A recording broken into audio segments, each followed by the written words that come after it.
The whole deal with the other dimensions and the multiverse can be quite confusing. It gets worse when the multiverse is not the only multiverse in existence. It is almost as daunting as bureaucracy. Okay, maybe not as much, but you get the idea. This time, death metal comes to you harder than Cannibal Corpse and Azarath as Batman reaches a form where he outdoes God. As someone who is a result of a traumatic life experiences, this Batman strives to become the one who creates these experiences, not just for himself, but for every being ever. He does not want anyone else in the Omniverse to have the same position as him, and the only way he can do it is by using final Bruce Wayne. In today's video, we'll talk about the events of Dark Knight, death metal, and about several interpretations of Batman such as Batman Who Laughs, Final Bruce Wayne, and The Darkest Knight. But before we go into our explanation, we have a very small request. If you like our content, then please support us by subscribing to our channel. This is a small click for you, but for us, it means a lot. Thanks, and let's begin.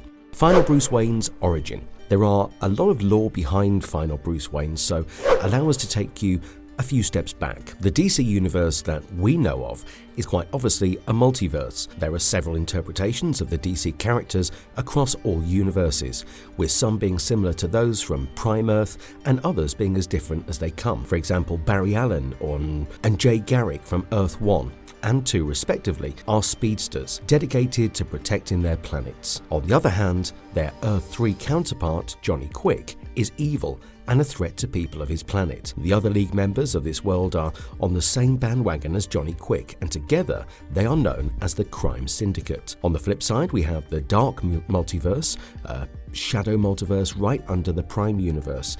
It was born as a result of all the fear, misery, and wrong choices made by those living in the Prime Multiverse. The planets there also deteriorate constantly, and this entire multiverse has been doomed from the very beginning. Here, Earth 3 will be referred to as Earth Negative 3. The same can be applied to the Earths across several negative dimensions. Basically, a minus sign will precede the numbers. However, you would expect these Earths to be the complete opposite of their positive counterparts. That's not the case here. Both Earths bear a certain amount of resemblance. For example, in Earth's negative 22, Batman has the same backstory with his parents being killed in Crime Alley. His arch nemesis happens to be the Joker as well, but further down the video we will get into discrepancies which gradually created a completely different multiverse, kind of like a flashpoint ripple effect where every incident is changed only a little bit, which in turn changes everything like a chain reaction. So let's start with the Bruce Wayne from Earth Negative 22, who has the standard Batman origin story. The difference lies not with him, but with his arch nemesis, the Joker. Turns out the toxin or the laughing gas that the Joker generally uses is actually killing him, with his death holding him at gunpoint in a way. The Joker wants to go off with a bang. He stops focusing on elaborate plans and jokes and starts killing people left, right, and center. He eradicates Batman's rogues and even Commissioner Gordon. To prevent Batman from interrupting his mass murders, he drugs Batman and paralyzes him. At this point, Batman is left with no choice but to witness the Joker frolic in his killing spree. In fact, he is forced to watch it as it happens while being powerless to do anything about it. Eventually, the drug wears off and Batman goes after the Joker once again. This time he kills the Joker, but the clown gets the last laugh because his death releases some of the toxins from his heart, which begins to affect Batman. Bruce gradually realizes that the toxin is rewiring his brain to be more like the Joker's, and he understands the implications of having his genius mind with the Joker's moral compass. He can smell the disaster. A week later, he shares this with the Bat family and soon goes on to kill them to ensure that they never get in his way. He then uses the weapons in the Watchtower to kill the other members of the Justice League. He has so far gone into the head that he uses black kryptonite on Superman and Supergirl to make them go insane before they eventually die as well. Supergirl rips her family apart out of insanity before her death. Meanwhile, Superman is made to kill Lois Lane after turning crazy, and eventually he too takes his last breath. At this point, Batman sports the Joker's smile alongside his Dark Knight attire, which is basically how we identify the Batman who laughs. He infects Damian Wayne with the same toxin, turning his son and the other infected kids into his henchmen. He goes on to learn about the existence of a multiverse and the Dark Multiverse after he meets the Bat God Barbados. This being intends to destroy the Prime Multiverse as someone whose objective is to consume decaying universes. He enlists the Batman Who Laughs to work by his side. Eventually, the Batman Who Laughs begins to recruit other evil Batmen from the Dark Multiverse, forming a group called the Dark Knights, who are the Warriors of Darkness. Their objective is simple, as they intend to invade the DC positive multiverse. Increasingly enough, Barbados claims to be the bat that Batman had seen through his window when he first became Batman. The plan of conquest ends up failing, but on the plus side to it all for Batman Who Laughs is he learns about Perpetua, the creator of the DC multiverse. Instead of dying after having created the multiverse, she did not give up her life and she still continued to exist. She also creates apex predators by fusing humans with Martians, and all of her crazy actions end up disrupting the multiversal balance. As such, she is imprisoned within the source wall for billions of years until the present. Finally freed, Perpetua goes on a rampage, destroying universe after universe until reaching the DC universe. She goes on to take note of Lex Luthor and chooses him to be her lieutenant, transforming him into an apex predator. However, the Batman Who Laughs does not like Luthor having the position of Perpetua's right-hand man. He convinces Perpetua that he should have been the man to do the job for her. Everything works out until he has to fight for the Justice League. He eventually loses the battle because Wonder Woman kills him with a weapon called the Chainsaw of Truth. However, if that was to be his end, would we never be able to get the meat out of this story? We would never be able to get to final Bruce Wayne. Remember when we said that the Batman Who Laughs recruited the Batman across the Dark Multiverse to be a part of the Dark Knights? Well, during this, he had met one Batman who happened to be more special than the others. This Bruce Wayne had come across the Comedian's button, a yellow smiley pin that was later retrieved by Rorschach after the Comedian's death. When Bruce found it, he realized that the pin had a strange but powerful energy that he could not pinpoint. Being a genius, he tried to reproduce his energy and almost succeeded at doing so. Almost. He had created an intrinsic field generator for the experiment, basically replicating the incident with the radioactive particles that had created Dr. Manhattan in the Watchmen's universe. When the results seemed to be different from what he desired, Bruce went inside the generator to see what the problem was. However, he was oblivious to the fact that he was being observed by the Batman Who Laughs. The evil Batman closed the door of the generator, locking Bruce inside, who eventually disintegrated. Enough time passed by and Bruce began to put himself back together. But how did he do it? Well, the button had the same energy as Dr. Manhattan's powers, so the experiment resulted in Bruce getting the same powers, which meant that he was now nigh omnipotent and godly. He was able to put himself back together because Dr. Manhattan could alter matter at a molecule level and warp reality. He had every power and ability imaginable.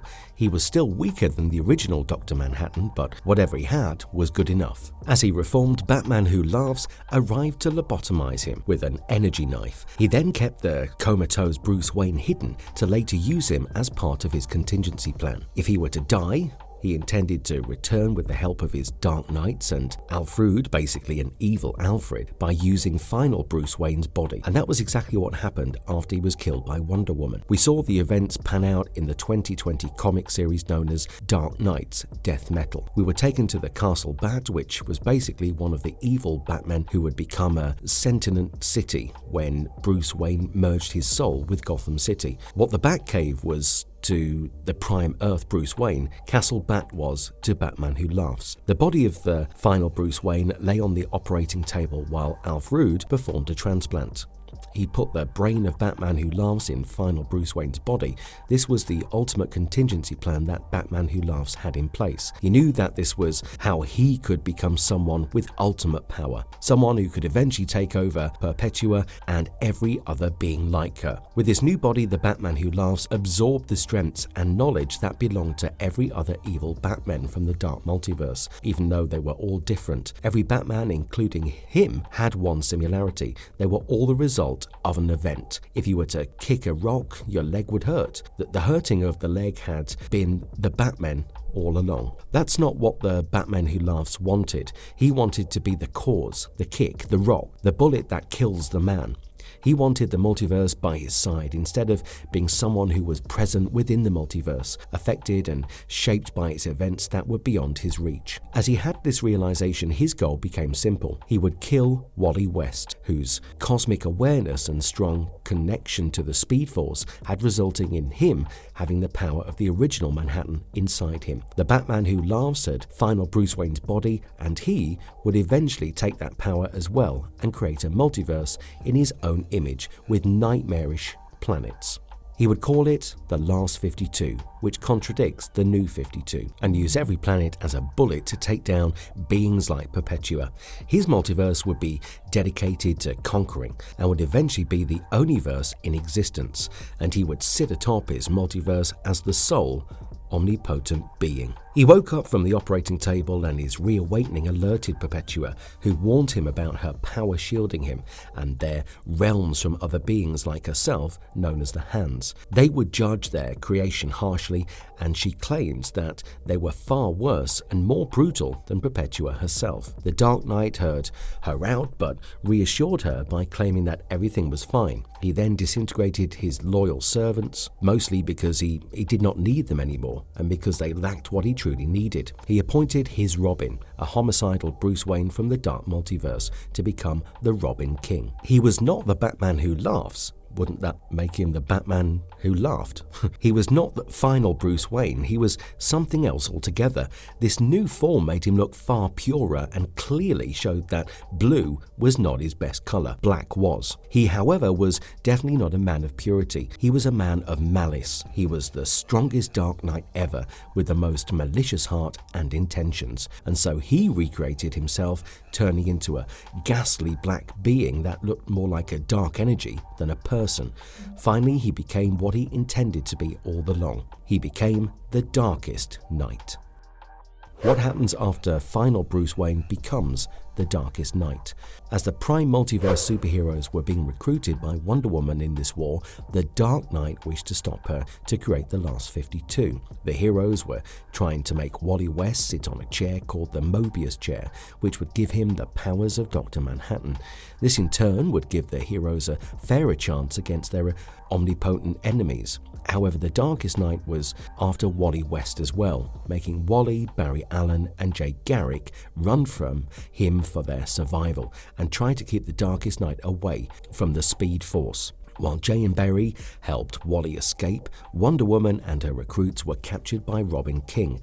They got caught in a terrifying world of dark crisis where the crisis seemed to be an eternal loop, the energy which fed Perpetua. Later, Wonder Woman managed to return to Earth Zero with Superman and the good Batman from the positive multiverse. She told Superboy to redirect the energy to Wally West and the Mobius chair, hoping to power him up while being oblivious to the true nature of things.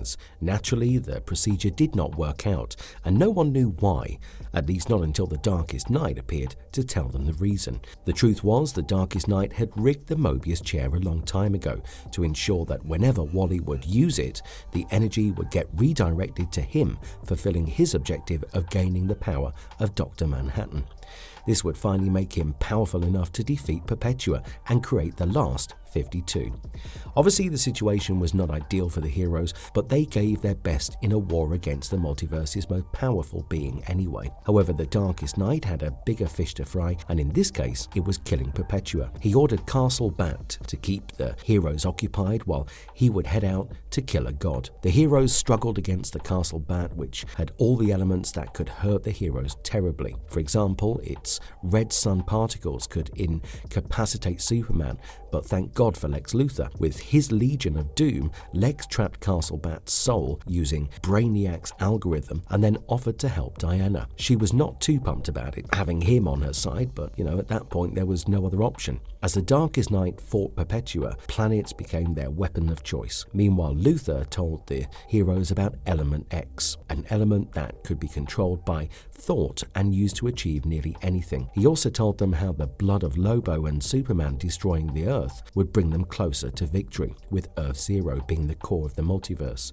Its destruction would make the Darkest Knight incapable of creating the last 52. Meanwhile, Diana had to get to the World Forge to become powerful enough to fight the Darkest Knight. As she reached the place, she jumped in with a squadron of her Lobos, whose blood would be responsible for helping her. At the same time, Superman directed the destruction of Earth with a heavy heart, which caught the Darkest Knight's attention, who knew that he could not only channel his powers to create the New 52 without the multiverse's core. By this time, he had already created a few worlds, so he used them to fight the heroes, hurling the planets and its nightmares at them, all while still not having defeated Perpetua. Perpetua realized that she would lose this battle and tried to make the Darkest Knight give up. She told him that her loss would cause the hands from the Source to destroy everything. However, that was exactly what the Dark Knight wanted. He knew how gods thought, and he knew that gods feared humans more than humans feared gods, because they knew that if humans pulled the right strings,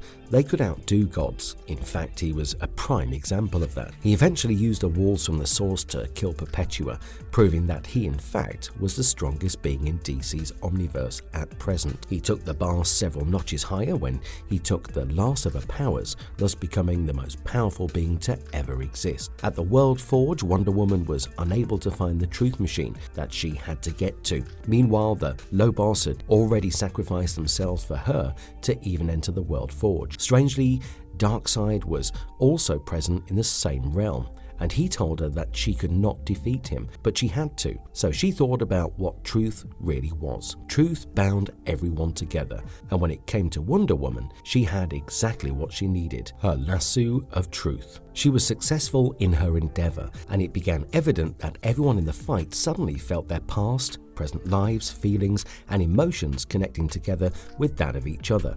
Soon, Wonder Woman appeared as the mightiest warrior from Earth, ready to go against the universe's mightiest being. The Darkest Knight and Wonder Woman were taken back by the moment the first multiverse was birthed. They saw Perpetua's hand, and Diana learned about the hands, who were being like Perpetua, that created the multiverse and would eventually destroy them all, because they would never let a multiverse reform there again.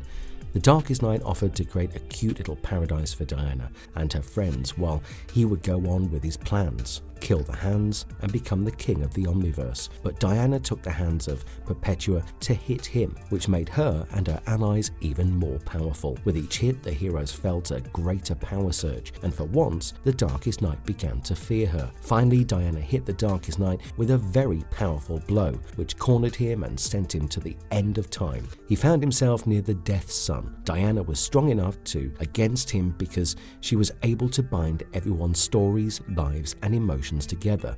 Meanwhile, the Death Sun was the exact opposite. It was where those lives ended, where matter ended, where the multiverse ended, and this was where she pushed the Darkest Knight while the hands came for him, and together they disappeared.